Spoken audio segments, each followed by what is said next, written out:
Le Conseil des ministres a tenu sa session ordinaire ce jeudi 30 juin 2016 de 10h à 13h30 avec l'ordre du jour suivant. 1. Message de son Excellence Monsieur le Président de la République. 2. Compte rendu de la session ordinaire du Conseil interministériel tenu le 28 juin 2016. Au titre du premier point de l'ordre du jour, Monsieur le Président de la République a demandé au gouvernement d'accélérer les négociations avec le partenaire technique pressenti pour assurer la collecte des ordures dans la ville de Conakry. Le chef de l'État a invité la ministre de l'Agriculture à satisfaire en quantité et à temps les demandes d'intrants exprimées par les paysans pour la campagne agricole. Il a demandé une intensification du contrôle de la gestion des engrais subventionnés. Le président de la République a demandé au ministre de la Jeunesse d'accentuer la communication et la sensibilisation de la jeunesse sur les projets du monde rural et notamment sur l'entrepreneuriat agricole dans les filières appuyées par le gouvernement. Le chef de l'État a appelé les ministères en charge à partager les informations sur leurs activités de manière à instaurer une véritable synergie et rendre plus cohérente l'action gouvernementale. Au titre du deuxième point de l'ordre du jour, Monsieur le Premier ministre a introduit le compte-rendu de la session ordinaire du Conseil interministériel tenue le 28 juin 2016. Le Conseil a entendu successivement, au titre du compte-rendu, Madame la ministre de l'Agriculture a rendu compte au Conseil des activités de lancement de la campagne agricole 2016-2017. Elle a rappelé que les principales activités de cette campagne agricole s'articulent autour du niveau de mise à disposition des intrants et du choix des interventions sur le terrain. La ministre a précisé que la campagne agricole est mise en œuvre pour atteindre les objectifs du plan national d'investissement agricole et de sécurité alimentaire. Elle vise également l'atteinte à moyen terme de l'autosuffisance alimentaire à travers une stratégie de transformation de notre agriculture à dominance familiale en une agriculture moderne, productive, compétitive et connectée au marché. Elle a expliqué que la mise en œuvre de la campagne agricole 2016-2017 s'inscrit dans le cadre de l'exécution des actions contenues dans la lettre de mission assignée à son département. Madame la ministre a indiqué que la mission de lancement de la campagne agricole 2016-2017 lui a permis de toucher du doigt les réalités dans les zones de production agricole des préfectures de Dabola, Kouroussa, Kankan, Koundian, Mandiana, Zérékoré, Sérédou Massanta, Kishidougou, Gekedou et Foulaya Kindia. Elle a conclu qu'au terme de sa mission, son département est amené à formuler un certain nombre de recommandations dont, entre autres, la restructuration et la formation des groupements des arachidiers et leur approvisionnement en intrants spécifiques, y compris l'appui conseil. La mise en valeur à titre expérimental d'une partie de la plaine de Koundian pour disposer des informations techniques sur sa rentabilité, son mode d'occupation, les atouts et les contraintes liées à la mise en production de la plaine. La création d'un centre de formation à Koundian dans le cadre de la valorisation de la plaine aménagée de 1000 hectares avec maîtrise de l'eau. L'appui financier au centre de recherche agronomique de Sérédou pour la réhabilitation de la station de pompage. La reprise et l'extension du parc à bois de Foulaya dans le cadre de la couverture en matériel végétal performant. La consolidation de la multiplication de semences à crédit remboursables en nature sur la base d'un sac contre 2 sacs au remboursement au niveau du centre de conditionnement des semences de Gekedou. La création de 2 centres de production de matériel végétal dans l'objectif de produire 50 000 plants de culture pérennes contre 25 000 plants actuellement. L'organisation d'une réunion de partage et d'information avec toutes les ONG évoluant dans le secteur agricole en vue de créer une cohérence dans l'appui au monde agricole. Au terme des débats, le Conseil demande à Madame la ministre de soumettre un rapport technique déterminant de façon globale les objectifs atteints à travers des statistiques fiables. Elle devra également définir les priorités de la campagne prochaine en vue de prendre toutes les dispositions utiles à temps. Au titre des communications, Madame la ministre du Plan et de la Coopération internationale a fait une communication sur l'amélioration de la performance dans la gestion des projets d'investissement public. La ministre a précisé que sa communication a pour objectif de situer les raisons principales de la faible performance de nos projets et programmes d'investissement public, ainsi que les mesures envisagées pour son amélioration. Madame la ministre a indiqué que le département du plan et de la coopération internationale a fait un constat en rapport avec les équipes des projets et des partenaires techniques et financiers qui démontrent que la République de Guinée enregistre un taux de décaissement faible d'environ 35% avec des durées très longues d'exécution des projets. Ceci a pour conséquence la détérioration de la performance du portefeuille et des projets. Elle a soutenu que cet état de fait est dû notamment à la faiblesse des études lors de la préparation des projets et programmes, à la faiblesse du système de passation des marchés, au non-respect des procédures de recrutement du personnel des projets et programmes, aux difficultés de mobilisation des fonds de contrepartie nationale du budget national de développement pour financer les projets et programmes, à la faiblesse du système de suivi et d'évaluation des projets et programmes, à la juxtaposition de différentes structures intervenant dans le processus de passation des marchés. Madame la ministre a précisé que pour corriger ces faiblesses, son département propose les mesures suivantes. Renforcer les capacités techniques et institutionnelles des bureaux de stratégie et de développement pour leur permettre de définir les objectifs, les stratégies sectorielles en matière de développement et d'élaborer les bilans semestriels et annuels d'exécution des volets sectoriels du plan national de développement et du programme d'investissement. Assurer la coordination des activités des différentes structures de leur département en matière de statistiques, de planification, de programmation, de suivi et d'évaluation. Analyser et donner des avis sur les études de faisabilité des projets et programmes au sein du ministère concerné. Au niveau des passations des marchés, il faut nécessairement assurer la maîtrise des procédures de passation des marchés, des partenaires par le personnel des projets de l'administration ainsi que la mise en œuvre d'un programme de renforcement des capacités. Faire participer les cadres ayant une bonne maîtrise de la gestion des projets dans les missions de négociation des accords de prêt et de dons.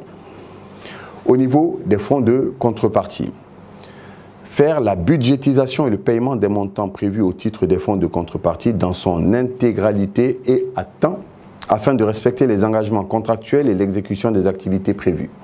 À ce titre, le programme d'investissement public sera le seul document cadre de programmation et de budgétisation des investissements publics.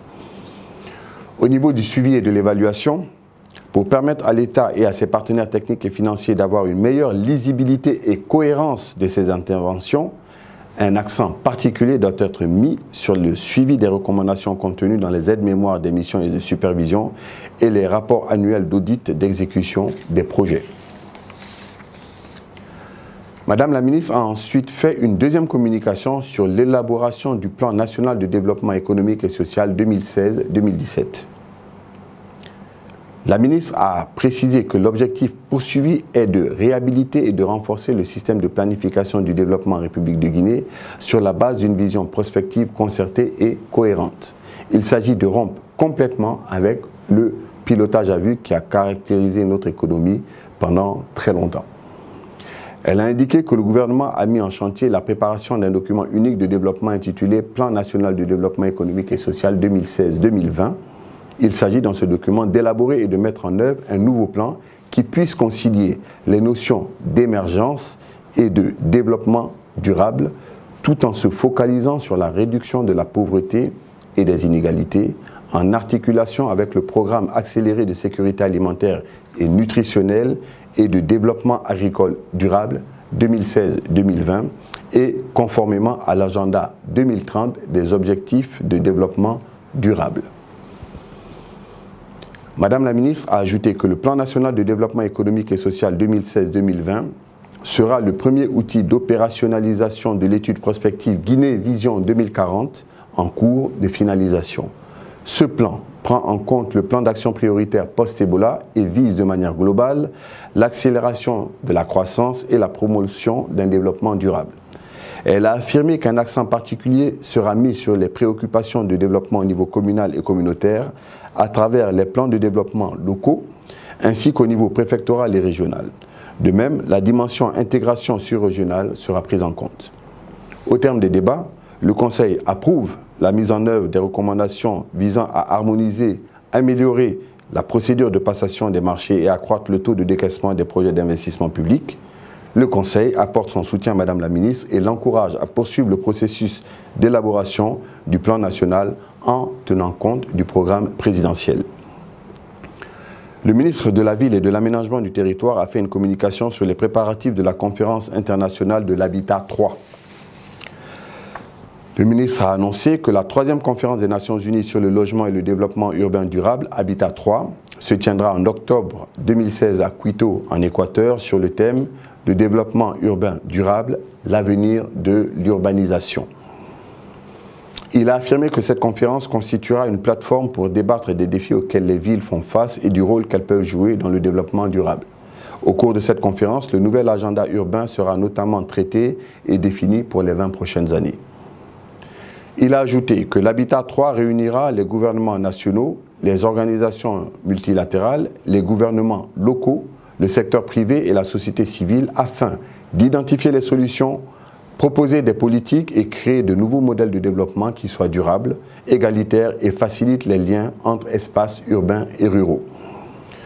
Le ministre a expliqué que dans le contexte actuel d'urbanisation rapide qui impose d'importants défis aux villes, nombreux sont les sujets et les perspectives vers lesquels les débats peuvent s'orienter. Afin d'organiser, systématiser et faciliter le processus de construction d'un nouvel agenda urbain, plusieurs documents d'enjeux ont été rédigés et préparés en fonction des thématiques dont, entre autres, cohésion sociale et ville équitable, vivable, cadre de l'action urbaine, développement spatial, économie urbaine et environnement, logement en ville et services fondamentaux. Le ministre a indiqué que la conférence internationale sur l'habitat 3 sera fortement articulée sur les résultats du sommet sur les objectifs de développement durable et sur la conférence sur le climat COP21 de 2015. Le ministre a annoncé qu'à l'issue de la conférence internationale sur l'habitat 3, une déclaration sera adoptée par les États membres. Le ministre de la Jeunesse a fait une communication sur le programme national d'insertion socio-économique des jeunes dans le cadre de la relance post-Ebola. Le ministre a précisé que le programme national d'insertion économique des jeunes en cours d'élaboration avec l'implication de plusieurs ministères s'appuie sur la dynamique lancée en 2015 pour préparer la phase de relance post-Ebola durant laquelle près de 700 millions de dollars américains ont été promis à la Guinée sur un total de 3,5 milliards au plan régional. Il a rappelé que sous l'impulsion de son département, un programme a pris forme afin de répondre aux défis de la Guinée et saisir l'opportunité que la jeunesse représente en Guinée. Les principaux bénéficiaires des activités du programme sont les jeunes hommes et femmes, y compris les jeunes déscolarisés ou sans instruction, les jeunes diplômés sans emploi, de l'enseignement technique et professionnel et de l'enseignement supérieur. Le ministre a clarifié que le programme est structuré en 4 composantes essentielles qui sont emploi des jeunes au cœur des politiques macro-sectorielles et les investisseurs privés, employabilité et promotion à l'insertion socio-professionnelle, éducation, participation des jeunes à la vie publique, citoyenneté et prévention des conflits, gouvernance et système d'information efficace de l'emploi. Le ministre a sollicité l'adoption du programme par le Conseil. Il a annoncé la tenue d'une réunion de présentation du programme aux bailleurs de fonds le 13 juillet et a demandé le soutien et la collaboration de tous les membres du Conseil pour la mobilisation des ressources indispensables à la mise en œuvre du programme. Au terme des débats, le Conseil autorise la poursuite de la finalisation du programme et invite les ministères concernés à participer au plaidoyer du 13 juillet prochain pour la mobilisation des ressources. Le Conseil invite le ministre à soumettre un rapport d'étape à une prochaine session. Le ministre du Budget a fait une communication sur l'organisation du Forum international sur la mobilisation et l'utilisation efficace des ressources intérieures. Le ministre a précisé que l'objectif global du forum consistera à partager des expériences sur les différentes stratégies, réformes et actions à mettre en œuvre pour relever le double défi de mobilisation des ressources intérieures et de leur utilisation efficace en faveur d'un développement inclusif et durable de la Guinée. Il s'agira également de débattre de la problématique de la mobilisation et de l'utilisation efficace des ressources internes de l'État. Il a ajouté que le forum permettra spécifiquement d'identifier de manière exhaustive les ressources intérieures susceptibles d'être mobilisées par les autorités publiques ainsi que les moyens et outils adéquats à cette fin.